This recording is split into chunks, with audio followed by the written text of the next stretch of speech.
Hello दोस्तों। अब मैं आपको सुनाता हूं कि जब एनालिस पूरी तरह सामान्य होती थी तब उसकी आवाज कुछ इस तरह की थी। Ja, ich wünsche mir auch für die anderen Leiden, damit die nicht mehr kommen und so. Aber dass das dann so schlimm ist und so grausam und so furchtbar. Nee.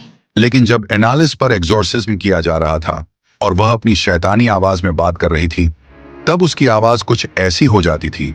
Ja, allerdings bin ich ja, Kirche mit der Walle.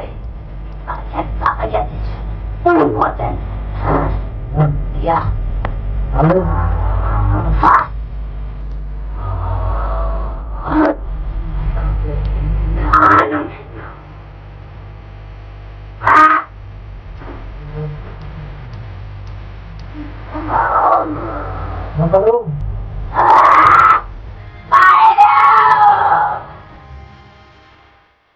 एनालिस Michel की कहानी एक सच्ची घटना पर आधारित है जिसने पूरी दुनिया का ध्यान खींचा और आज भी चर्चा का विषय बनी हुई है। एनालिस का जन्म 21 सितंबर 1952 को वेस्ट जर्मनी में एक सख्त कैथोलिक परिवार में हुआ था।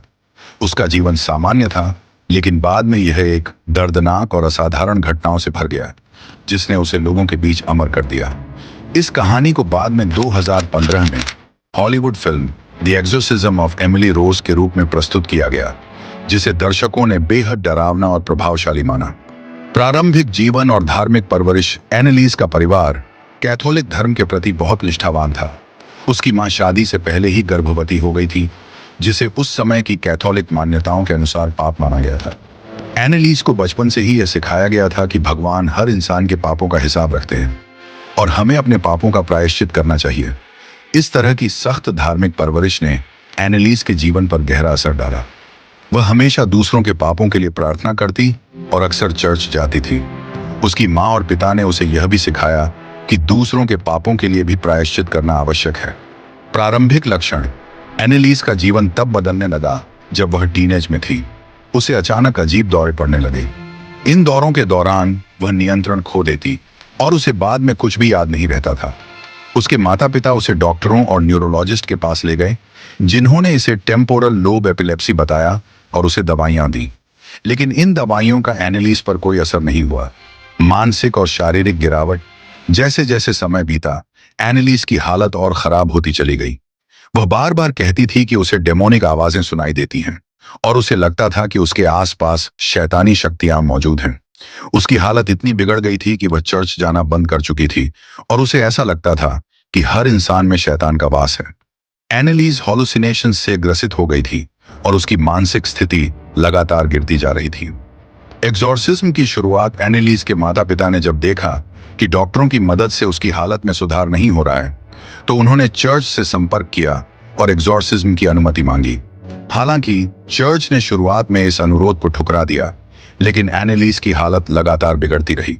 अंततः चर्च ने अनुमति दी और 24 सितंबर 1975 को पहली बार उसका एक्सोर्सिज्म किया गया। पादरी फादर अर्नोल्ड रेंज और फादर अर्नेस्ट ओल्ट ने एक्सोर्सिज्म किया, लेकिन एनालिस की हालत और बिगड़ती चली गई। उसे बांध कर रखा जाता था क्योंकि उसके अंदर की शैतानी शक्तियां उसे बेकाबू बना देती थीं। अगले 10 महीनों तक एनालिस के ऊपर कुल 67 बार एक्सोर्सिज्म किया गया। उसकी हालत धीरे धीरे इतनी खराब हो गई कि वह कुछ भी खा पी नहीं रही थी और धीरे धीरे उसकी मौत की ओर बढ़ रही थी। अंतिम दिन एनालिस की हालत इतनी बुरी हो चुकी थी कि वह पहचान में नहीं आ रही थी। उसकी आखिरी एक्सोर्सिज्म के दौरान उसकी शारीरिक स्थिति इतनी खराब हो चुकी थी कि उसकी बॉडी पूरी तरह से कमजोर हो गई थी। 1 जुलाई 1976 को 23 साल की उम्र में एनालिस की मौत हो गई। उसकी मौत के बाद हुए पोस्टमार्टम से यह बात सामने आई कि उसकी बीमारी का कोई वैज्ञानिक कारण नहीं था। इससे यह साबित हुआ कि उसकी असामान्य हरकतों का कोई चिकित्सीय आधार नहीं था, जिसने इस बात को और भी रहस्यमय बना दिया। परिणाम और विवाद। एनालिस की मौत के बाद उसके माता पिता और पादरियों पर मुकदमा चला। यह कहा गया कि उन्होंने उसकी सही चिकित्सा नहीं करवाई और धार्मिक मान्यताओं के आधार पर उसकी जान खतरे में डाली। हालांकि चर्च ने इस बात का दावा किया कि एनालिस के अंदर शैतानी आत्माएं थीं और उसका इलाज केवल एक्सोर्सिज्म से ही हो सकता था। निष्कर्ष। एनालिस मिशेल की कहानी एक भयानक और दुखद घटना है जो यह सवाल खड़ा करती है कि विज्ञान और धर्म के बीच की इस खाई को कैसे बांटा जा सकता है। यह कहानी हमें इस बात का एहसास दिलाती है कि कभी कभी कुछ सवाल ऐसे होते हैं जिनका जवाब न विज्ञान के पास होता है और न ही धर्म के पास। यह कहानी आज भी लोगों के दिलों दिमाग में बसी हुई है और इस पर आधारित फिल्म ने इसे और भी गहराई से समझने में मदद की है। Aber die wenigsten beten. Ja, und in der Kirche werden Herrenfahrer das ja immer. Und dann muss er den Leuten bekannt geben. Wie? Wie denn?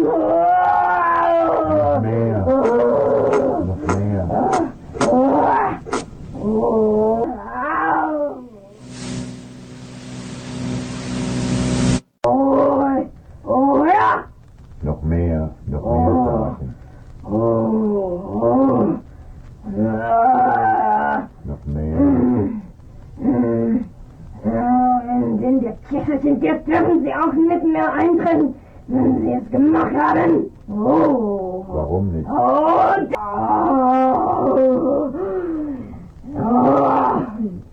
Sie müssen mit dem Scheißkassen und zwar mit allen zu dem Scheißkerl da oben. Warum nicht? Darum. Mehr. Es muss gebeten werden. Warum?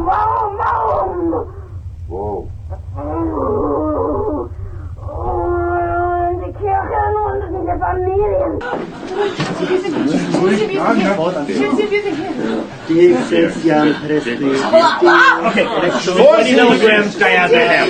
We're going to sedate her. We're going to sedate her. We need to give her a sedative from... Meine Herren! It's not an animal. Ominous voice. Hold her down. All right. Continuous father. Go. Produce the fetus. Je suis la bête qui monte la mer. Regarde-les marcher. Il est accroué. Motherfucker! Catch me again, I'll rip out your fucking eyes! Does she speak English? Inam nunque esset brevicatus exidi, cum et ipse prematus omnibus divius usque confirmatatum seculum imperat, divus sacramentum Christus in omnique presternam fidei mysterium virtus, imperati tibi excelsia de genertus vidi Maria, que supervissu capo tuum, primontanti in Achillete suem corruptionis, imperati tibi excelsia, tibi materium, imperati tibi fidelis sanctorum apostolum, Petri et Paulus, tibus sacramentum Christi, imperat tibi materium sanguius, ac pia sanctorum sanctum omni incessor.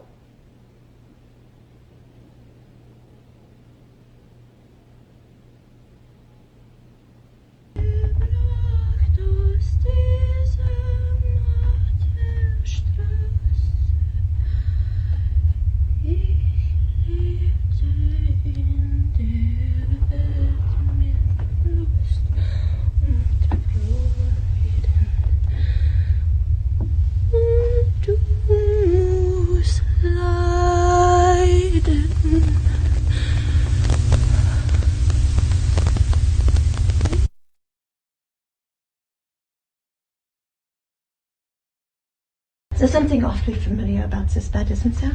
Only usually you're the one in it. And the person in charge is tucking you in. What?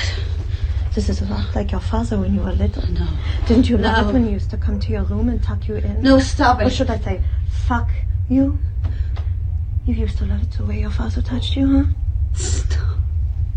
You used to love the way he would put his hand underneath your skirt when you were sitting at the kitchen table together. No. Remember that Thanksgiving when you were at your grandmother's? No, please. And your mother was sick, so you got to stay in bed with Daddy. No, stop it! 1964 was a good year for you, wasn't it? But then it all got worse when you got older. Now every time you date a man, you're hoping that it's your father, but it's not the same. It's not the same, Why is are it? you doing this? You're too old now. Nobody will love you the way he did. It will never feel the way it did when you were Stop it. little. bent, poor. You're nothing but a piece of trash now. You're well past your prime. If I were you, I would simply put myself out of my misery. I don't understand how you could look at yourself in the mirror, all old, sagging breasts now. You're nothing but a piece of trash. Who would love you? No one would love you. You've been used up. That's right. Go. Go, Sandy. Ich habe Angst. Kind Gott. Please.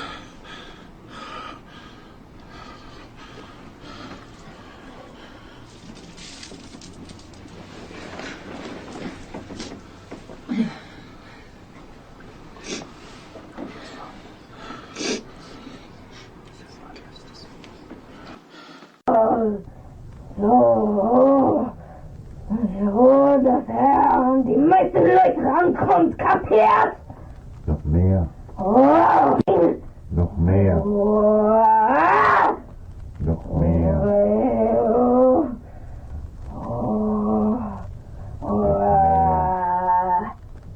Dem Papst muss der Gehorsam geleistet werden. Noch mehr. Alles.